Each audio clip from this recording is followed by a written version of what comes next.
Bonjour à tous, de la lumière pour Cinémaniac sur une petite première réaction vidéo sans aucun divulgateur. Je vous parle du film Transformers, Le Réveil des Bêtes, qui est la version française de Transformers Rise of the Beast, septième film de la franchise qui se passe en réalité en... C'est comme ce serait le deuxième film, c'est après Bumblebee, mais avant le film de 2007.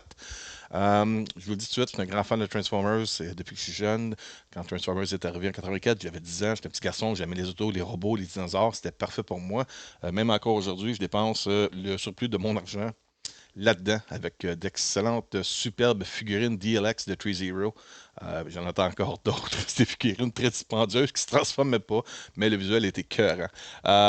Oui, j'étais un fan de Transformers, puis j'ai pas peur de vous dire que pour moi, c'est Rise of the Beast est le meilleur des films en vrai, malgré le fait que il y a rien qui peut détourner pour moi le film de 86, mais juste vous dire avant, si vous ne l'avez pas encore, je vous conseille fortement ceci. Il y a un coffret qui est sorti de Paramount Home Entertainment avec les 6 films en vrai, produits et réalisés par Michael Bay. Ben, malgré que c'est Travis Knight qui a fait Bumblebee, mais oui. Vous avez là-dedans Transformers, Revenge of the Fallen, Dark of the Moon, Age of Extinction, The Last Night et Bumblebee, tout est inclus là-dedans en steelbook dans un super boîtier. Ça va vous aider à comprendre un peu où est-ce qu'on en est quand vous allez regarder Le Réveil des Bêtes. Et en plus de ça, peu importe le format, je vous conseille fortement de regarder Transformers The Movie, le film animé de 86, que ce soit en VHS, en DVD, en Blu-ray ou même en 4K. Je manque de main. Transformers The Movie, vous allez avoir de l'information en regardant ce film-là. C'est un dessin animé de 1 heure et demie à peu près, de 86 minutes, qui servait en réalité d'un épisode à gros budget entre la saison 2 et 3 de la série G1, série originale animée des années 80 quand ça a commencé. C'était un pont entre la saison 2 et la saison 3. Il se passe beaucoup de choses là-dedans. Il y a les personnages qui se retrouvent dans le réveil des bêtes, justement. Donc ça, c'est très utile à regarder. Et il y a également la série Beast Wars. Au Canada, ça s'appelait Beasties, qui était faite par Mainframe Entertainment, qui peut être utile pour connaître le côté des Maximals avec Optimus Primal, Cheetor, Air Razor et Rhinox.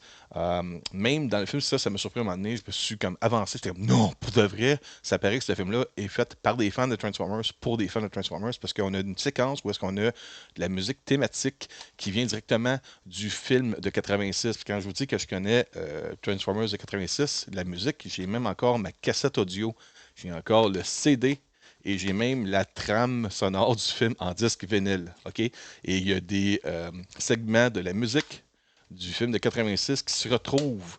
euh, Pas identiques, mais c'est dans le générique qu'on a vu. Là. Il y a des thèmes qui sont pris de ce film-là pour le film de Rise of the Beast. Donc, si vous êtes un film du film, non, si vous êtes un fan du film de 1986, de la série originale, si vous êtes un fan de Transformers, et si vous avez quand même aimé le côté spectaculaire des films de Transformers par Michael Bay, euh, ce film-là a une bonne histoire, ça tient debout, c'est facile à suivre, le troisième acte est spectaculaire.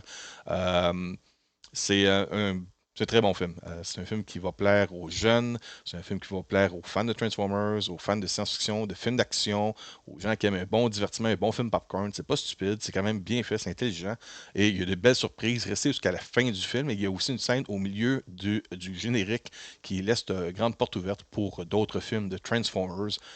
C'est tout ce que je vais vous dire. Paramount Pictures me demandait de ne pas divulgacher quoi que ce soit. Et je les comprends. Quand j'ai vu la fin du film, je fais oh, oh, c'est pour ça qu'ils veulent pas que je parle, qu'ils veulent pas que je divulgage quoi que ce soit.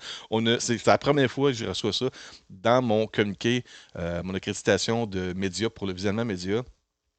On m'a carrément dit, tu ne peux pas parler avant telle date d'informations qui sont révélées dans le film pour laisser le plaisir aux gens de découvrir par eux-mêmes, en regardant le film Transformers, Le Réveil des Bêtes, la grande surprise à la fin du film. Et c'en est une, j'étais très content. Il y en a peut-être qui vont dire, oh, c'est que ça. Mais c'est vraiment, si vous êtes un fan de Transformers, vous allez comprendre. C'est super cool. Là-dessus, je vous dis merci beaucoup. Passez une bonne journée, une bonne semaine et bon film. Bye bye.